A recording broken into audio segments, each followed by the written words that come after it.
Welcome to Mile High Reefers. I'm Scott Anderson, and I'm joined by my good friend Darren and I, aka Rogue Aquariums. So, if you remember, we used to do a show with Steve Rotter called Reef Talk. We might be doing that again. One of the reasons I stopped doing that show was because I had major issues with the video recording software. Well, it looks like Skype has something built in, so we're trying that out. So if the video quality is iffy, that's what's going on. So anyways, for those of you who don't know Darren, he's also does the Rogue Aquarium channel. He's also does quite a bit on Instagram. So thank you so much for being here, Darren. Thank you. Welcome.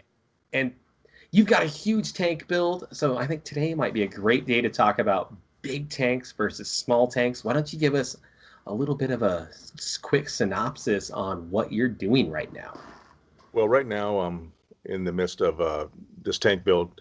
I've had it since last year, and we wound up moving. So it's been a slow process. And for all those people out there that think you can just whip up a tank like this size overnight, you're mistaken. It takes a lot of planning, a lot of mock-up with the plumbing, and it takes a lot of money. So I've just been piecing it together over this time, and I'm about 90% done now. So how big's the tank? The tank is 8 foot long, 4 foot deep, and 30 inches tall. And what is that, like 600 gallons? It's 600. 600 gallons. And how big's the sump? 218 gallons, and I have a 68 gallon ATO. That's fantastic. So you're going to be over 800 gallons total water volume. Yes. That is badass. So it's a great time to talk about big tanks versus small tanks. I think the first point we've already covered is time. You can throw together a small all-in-one tank in an afternoon, where your tank, I don't know if you can get it plumbed in an afternoon. Yeah, I had a friend of mine that owns Clear Fabrications, and he's a master plumber, and I learned a lot about plumbing from him. And he's coming down several times. We took 2 different occasions to do a mock plumb up on the actual tank itself. I had to go ahead and get a bunch of fittings, elbows, all kinds of different plumbing fittings for the tank, and you can take a look at my Instagram and see one of the short videos I did. And I purchased a lot of my plumbing from BRS, and believe it or not, I got some on Walmart online. So I sourced them from 2 different areas. It comes complete with a bunch of different ball valves and gate valves, so I can miter the water. I can fine tune it even better. Nice. So it's all different types of unions on there. So once I go ahead and start taking video of the tank, I'll do a separate video on the actual plumbing itself. So from just a build side, I mean, I know getting the tank to yourself, you weren't able to do that on your own. No. Sorry for the birds here. No, it took of course, a glass is much heavier than acrylic, and this acrylic tank is actually fairly heavy. The side panels are 1 inch thick, on the top is 3/4, and the bottom is 1/2 inch. So it took 6 of us to get the tank over here. That is just huge. Yeah. I love it. Now, is the tank inside your house? No, it's not. It's in the actual garage. Yeah, so you had to give up garage space for this. It's so big, it won't go in the house, right? No. It will not go in the house. I love that. It's so big, it became it's like a car. It's like the size of an actual car in foot space. No matter what door you take off, it won't go in. Oh, that's awesome. Okay, so, and then I know from Instagram the other day, you were putting rock in the tank. Yes. Last time I did a little 24-gallon tank, I was putting, just kind of lay it all out, stack it in, see what I like. How did you have to do it on a big tank? Well, right now I'm recovering from knee injury, so I had my girlfriend. I was handing all the rock to her, and she was placing it in the tank. Yeah, I heard you tell me earlier she was actually inside the tank. Yes, she was. I mean, it's so big. You have to be in the tank just to arrange the rock work. It's awesome. inside the tank, and I was handing the pieces to her, and I just told her three things I'm concerned about. I don't want the rock to fall, so I want a good base. I want good swim throughs for the fish, and a good flow for the power heads to go ahead and blast water through there. So you're in the process of a 600-gallon build, which is a dream tank for most of us, but you are not a newcomer to big tanks. What big tanks have you had before this? Before I got into the marine side, I've been in the freshwater side for about approximately 25 years, and I used to have Central and South American cichlids. So a couple of the fish that I had, you can consider them tank busters, anywhere from 12 to 14 inches. So I had a couple of 360s. I had a 240, a couple of 210s. I've had many, many tanks. But I kept a 300 back, and then I did my first Fowler tank, as you know, Yeah. back in 2015. I got into the saltwater side, and And I those and video of that tank's on Rogue Aquariums YouTube channel, right? yeah, actually, I it was on NW Marine because I switched my channel over to Rogue Aquariums. So I felt that the name would fit the size of my tank, and Rogue, you're kind of doing it the way you want to. You don't have to conform to basically what everybody else is doing. So I decided to come up with that name.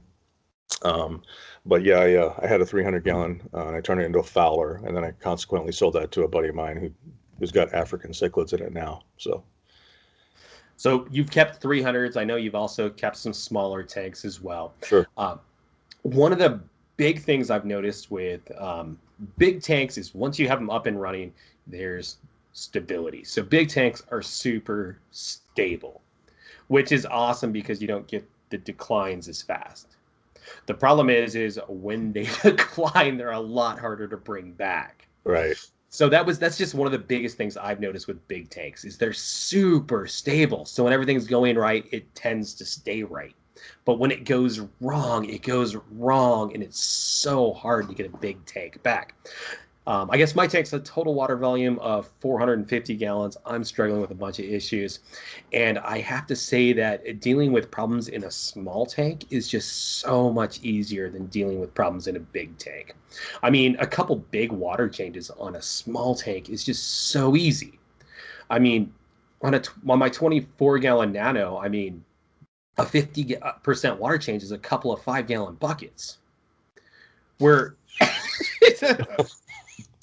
where it's not even really practical to do a 50% water change on a 450-gallon system designed the way mine is. Right, right. So I know you've had the same kind of challenges. Now you're a little smarter than me because you're designing your system big from the begin with. You're putting the money into it. What have you done for water changes to kind of address these issues?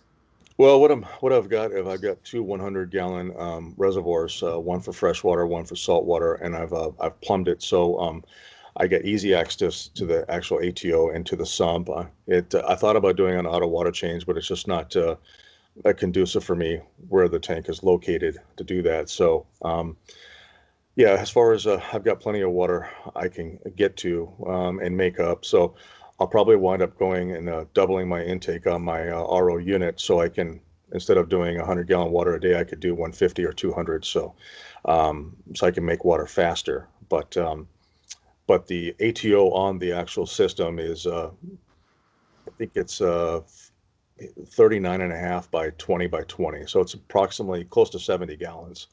So I'll have plenty of water at my disposal to do that. So and then Nice. do is to take the hose, and I've got also a 87-gallon frag next to it with a 40-gallon sump. So I can run a hose from the actual RO unit into the frag tank as well. And I'm going to have an equal doser on there. I'll be dosing instead of doing two-part. I'll be dosing, and I'll have a little ATO on there too. So that'll help me a lot. Now, but I now for a lot of dealing with small tanks, little 5-gallon buckets are what we use. Just to support your water change, you had to build a steel stand. Is that right?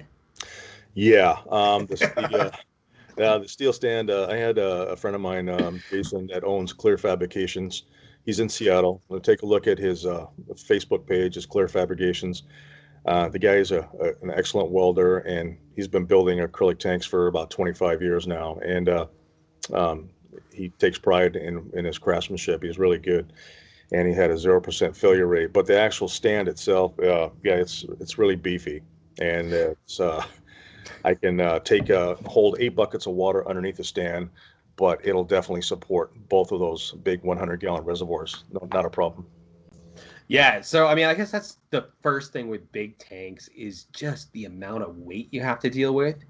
Um, Obviously, 600-gallon tanks probably something you're not going to put on a main floor of a house if it's not like on a slab of concrete. Yeah. So I mean, just that huge amount of weight is like a first problem with them. And then the cost of one. I know that was something I've looked into, and it grows exponential. So there's the big tanks. They sound so amazing. They look so cool. Um, but it's one of those shocking things I don't know if a lot of people understand is the amount of time and effort and planning that has to go into the setup. Because like I said, a 24 gallon or like my 24 gallon, I set up in an afternoon. It comes as a kit. Everything's there. It's not an issue. Where a big tank for a lot of people is months to years of planning to get it right. Yeah, it's taken a lot of planning, and a lot of money. So But if I'll be paying for this bill for a while here, but it's not the box that you're paying for. well, yeah, It's everything that's going around it and in it. You want to break it down. You're talking about the plumbing. I probably have 70 to 80 feet of plumbing under there alone. So I've spent close to $1,000 just on plumbing. You're talking all the ball valves, all the unions, gate valves. I wanted to do it right, and I believe that if spend a little bit more money for the equipment, it's going to last you. And the last thing I want to do is have something fail on me when it comes to any gate valves or ball valves. But that can be fixed, but I'd rather not have to deal with it then. And then you've got all the rock you have to put into it, and then the lighting, and then the flow. Um, it's taken a substantial amount of money to go ahead and put this together. But I I've been working on this for about the last year, snail's pace. so I guess in some ways maybe I sound down on big tanks, but I'm just trying to show the amount of work and money and time that goes into somebody setting up a big tank. And I absolutely love big tanks. And the reason that you do this is for the payoff. So I mean, you're going to be able to fit species in your tank that most of us can only dream of having. I mean, you're going to be able to have colonies like not as big as some of the wild colonies, but you're going to be able to get huge colonies in that tank. You're Yeah. going to be able to watch them grow out and really start to do a little closer to natural sizes on a lot of these. I'm just so jealous of that. Have you thought about what kind of fish you're looking at for that tank? Um, well, as you know, I love wrasses and tangs. So I plan on putting probably I'd say anywhere from 8 to 12 tangs in there. I've got a big black tang right now, and a whitetail tang, and a orangeback tang. So, um, bunch of different wrasses I plan to put in there. I'm going to put in schools of Antheus. I'd like to get some different basslets, some assessors. So a lot of people in freshwater too, when they wind up getting a large tank, they wind up getting a lot of large predator fish. I kind of want to go the other way, and I want to have a lot of different, from anywhere from smaller to mid-range fish. That way, your eye is totally captivating, the tank, and you've got so many fish going different ways. It'll captivate you better when you come in there and look at it. So that is actually a really cool thing about a big tank is you should be able to get some real schooling action and lots of stuff going in and out of the rock. That is going to be absolutely amazing. Yeah. I mean, that's just something you can't get in a small tank. Even even like my 210, I mean, I can get quite a few fish in there, but it's not like something 3 times that size. Well, you've got a lot in your tank, and I've been to your place before, and for you guys that are watching, Scott's tank, viewing it from YouTube doesn't do it justice. His tank looks really Well, nice up front. So well, I hate to say it, my tank's struggling right now. We'll get it back to where it needs to be. Give me a year, and we'll be firing at all cylinders with that thing again. But yeah, I mean, I'm in love with big tanks. I'm in love with small tanks. Everything in between. It's just having the chance to talk to you about being in this part of your build with something close to 800 gallons total water volume. It's pretty freaking cool because most of us, this is like a dream build that you're doing. thanks. I kind of fell into this. I wanted about a 375. That was going to be it. Was going to be my last big tank. Um, and my friend who's a fabricator called me and said, "Hey, I built a tank for a client about 5 years ago, and he didn't want to put a sub panel in his wall." So I asked him how big it was, and he told me. So I went and looked at it, and it just worked out. I offered him a set amount of money, and that was it.